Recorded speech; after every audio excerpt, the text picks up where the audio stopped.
All right, good afternoon, everyone. I'm Joshua Weisel here in the Weather 225 Storm Studios in replacement of kind of a midday update with the full forecast. I decided to kind of just break down the severe weather opportunity that we have this evening.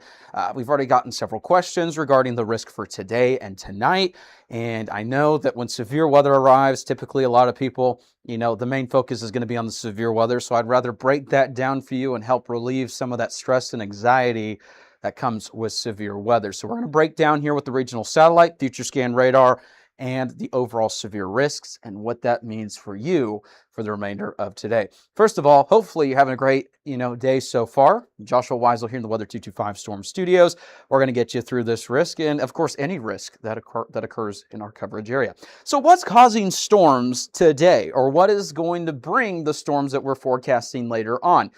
Notice right now, we had some showers that moved through. That wasn't the main line of activity. That wasn't the main activity in general. So that was just some early activity here this morning through about midday, depending on the location. The main activity is going to be associated with that cold front that you see that's currently just to the north and west of Oklahoma City and Kansas City. It's currently making its way slowly to the south and east, but later on this evening, that cold front is going to be pushing into the area, and as it does so, it's going to bring a chance for some showers and storms with it. Some could be strong to severe, but we're here to tell you it's not the highest risk that we've seen. I don't want you to panic over these risks, but I know we've had an active late spring, early summer. There was a lot of anxiety associated with that severe weather. It's been a while since we've talked about any severe risk, and we don't want you to overly worry about this potential, but I don't want you to fully ignore it either.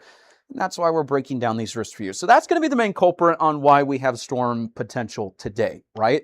The other good news, or the good news with that, is going to be that this cold front is a cold front. This weekend is going to feel pretty fantastic, as we showed you with the morning update. Now, since the morning update and the update yesterday evening, both of our updates showed that the risk was further to the north and east, but I had mentioned a couple different times I thought that risk was going to have to be expanded further to the west and to the south.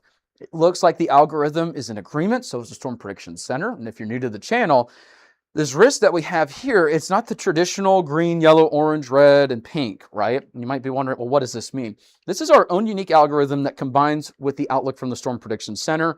And just personally, I like this scale because it's easier for the viewer to interpret that the risk is low. And then when you start getting into the medium risk, that's when it's a little bit greater. High risk, that's not the traditional Storm Prediction Center high risk. That just means that the overall potential for severe weather is high in that area. And then we really haven't seen extreme in our neck of the woods here in quite some time. So there's some good news there. That's the highest that it goes. We don't see that all that often, and we don't really see high risks all that often either. So it breaks it down based off of your probability for seeing severe weather. So right now, just to ease your fears, it's all on the low end. We're in the blue, which means low risk. And so with that being said, don't want you to overly worry about this risk. Don't want you to be, anxious thinking if you got evening plans, you got to fully cancel them. You got to, take a look outside throughout the day today. I don't want you to fixate on the risk. I want you to be tuned in. I want you to have ways to receive alerts just to be completely safe. Not everyone's going to see severe weather. Not everyone's going to see storms in general. But when there is any type of risk, we got to go ahead and respect it, even though it's a low-end risk, right? We got to make sure that, we have those ways to receive alerts. And there's many good apps out there. If we had our app up and running right now, of course, I'd tell you that ours was the greatest option, right? But we don't have our app up and running just yet. So I can recommend to you that there's several out there that I like. And one of them, and none of these are sponsored, but one of my favorites that I personally use is Storm Shield. Download that. It's completely free on Android and on Apple. That'll give you some of those alerts there that are very important. The other thing too, follow my Facebook. I've got some alerts that will post there automatically immediately when the alert is issued. I'll be taking a look at the radar, posting those alerts on my social media. You can find it on Facebook and on Twitter, but that's not going to be the best option because, it's social media and you're not going to get notifications from that, right? Unless you hit the bell on there. But I want you to have multiple ways to receive alerts because, in the event one doesn't work, I don't want you to get caught off guard by if there's a storm with wind and hail, that type thing. So the risk is low. Again, I don't want you to overly fixate on it, overly worry about it. We'll get you through this, but it is a low-end risk. Now, let's break down the future scan radar. Here's a look at what we've got. Scattered showers and thunderstorms possible this afternoon, very isolated. By the time we get to 6 or 7 o'clock tonight, it's going to be a little bit more active on the radar potentially, and that's because that system's going to start to push through later this evening. So 9, 10 o'clock, I think that's when it could be pushing through parts of northwest Arkansas, 10 to about midnight, maybe closer to the river valley. We should be mostly clear of the activity by the time we get to 2 or 3 in the morning. Does that mean that storms are going to impact everyone all the way through 3 in the morning? Absolutely not. It just means that the broad timeline, and keep in mind, look at how large our coverage area is, right? That just means that anyone in the risk has the opportunity to see storms anywhere from 6 o'clock in the afternoon, early evening, to about 3 in the morning. That's for the entirety of the coverage area. But notice the risk, it shifts further to the east-southeast as that system progresses. So once that system pushes through, the risk will likely end for severe weather. Yeah, there could be some thunderstorms on the backside of the system, but the overall severe risk is going to be along and ahead of that front as it pushes through. For full forecast transparency, just so you're involved in what we're talking about with the forecast and the models have been kind of back and forth, especially with the short-range models that we have here. One of them is the HRRR. And you know, the extended forecast earlier, these models, they update, or this particular one updates every hour. Every 6 hours, you get an extended model run that goes from, 24 hours to about 48 hours out. The extended one earlier wanted to show storms holding off until that system made its way closer to the river valley, and that's when the storms developed. And I think that's why we have that risk that doesn't fully include all the coverage areas. You can see there, I think the more realistic outcome is going to be basically along 44 is where we could start to see those thunderstorms initiate. And this is why we say not everyone's going to see storms.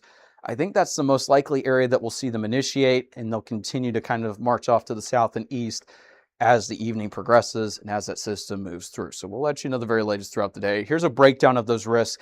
The tornado risk today, it's very low. It's not zero though, but it's very low. The most likely risks that we'll see today are going to be the damaging winds, maybe anywhere from 60 to 65 miles an hour. Hail, I don't think it'll be the super large hail event. Obviously, we're warm and there's other conditions at play that are not favorable for the giant hail, but I think we could see some hailstones with some storms maybe up to $half size, right?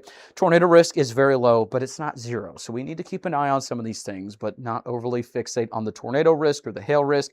Just keep in mind, there's a pretty low-end risk for all forms of severe weather. The lowest risk overall is going to be tornado, but it's just something to keep an eye on. So we're going to keep an eye on this activity, and we'll let you know the very latest. This is going to be replacing kind of our typical midday update, and the reasoning for that is because it's a risk for strong severe storms. We really haven't had one in a while that included a large portion of the area.